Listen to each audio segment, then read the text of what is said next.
ቅድስት ቂርቆስና ቅድስት ኢየሉጣ በእምነት የጸኑ የሰማዕትነት አርአያዎች።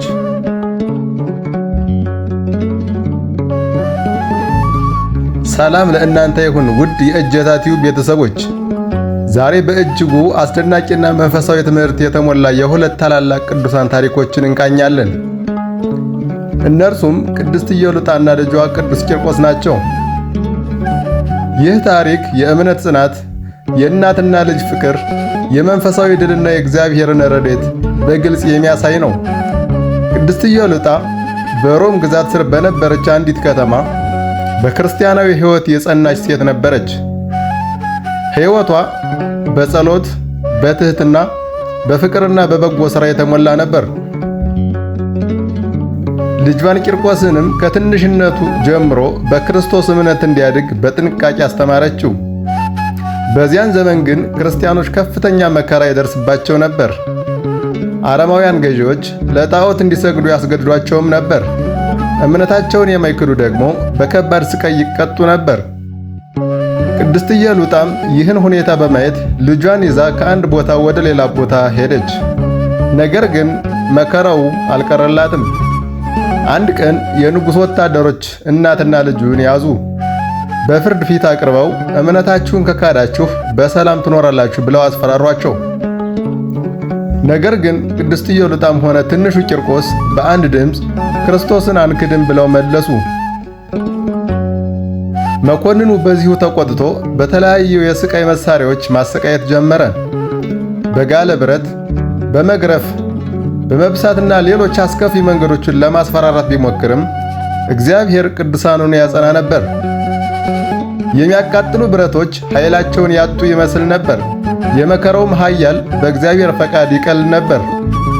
በዚህ ሁሉ ውስጥ ቅዱስ ገብርኤል በእግዚአብሔር ትእዛዝ ለቅዱሳኑ ረድኤት እንደነበር የቤተ ክርስቲያን ትውፊት ይነግረናል። የሚደርስባቸው መከራ ብዙ ቢሆንም እርዳታው አልተለያቸውም። በተለይ በታሪኩ ውስጥ የሚያስደንቀው ነገር የትንሹ ቂርቆስ ድፍረት ነው። ዕድሜው ቢያንስም እምነቱ ግን ታላቅ ነበር። እናቱ በመከራ ስትደክም እናቴ ሆይ አትፍሪ፣ እግዚአብሔር ከእኛ ጋር ነው በማለት ያጽናናት ነበር። አንድ ሕፃን ለእናቱ የሚሰጠው ይህ የእምነት ብርታት እስከ ዛሬ ድረስ የሚያስተምረን ታላቅ ምሳሌ ነው። ብዙ ታምራቶችም ተፈጸሙ። በስቃይ መካከል እግዚአብሔር ኃይሉን በተለያየ መንገድ ገለጠ። ይህም በሰው ኃይል ሳይሆን በእግዚአብሔር ብቻ የሚሆን ረድኤት መሆኑን አሳየ። ከጊዜ በኋላ በፈላ ውሃ ውስጥ ሊጥሏቸው በተዘጋጁ ጊዜ እናትየው ሰውነታዊ ፍርሃት ቢሰማትም ቂርቆስ እንደገና በማጽናት አትፍሪ አላት። በእግዚአብሔር ፈቃድም ያ የሚፈለው ውሃ ጉዳት ሳያደርስባቸው ቀዘቀዘ። በመጨረሻ ግን እምነታቸውን ለማስቀየር ሳይችሉ የሞት ፍርድ ተፈረደባቸው።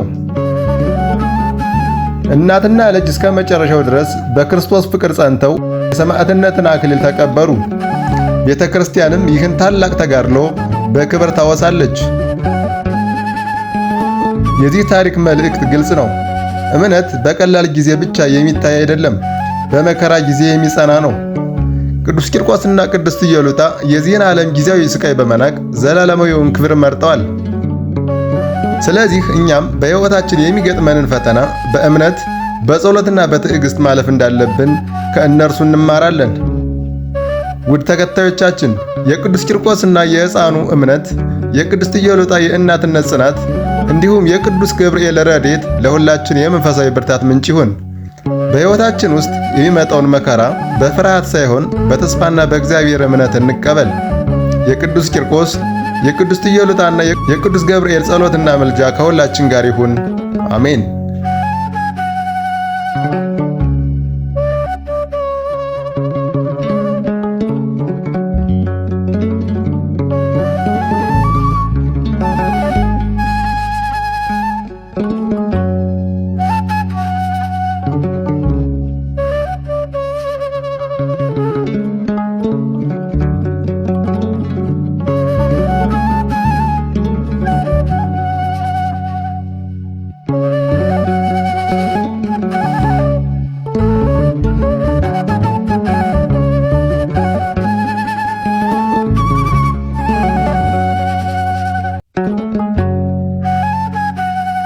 ነው።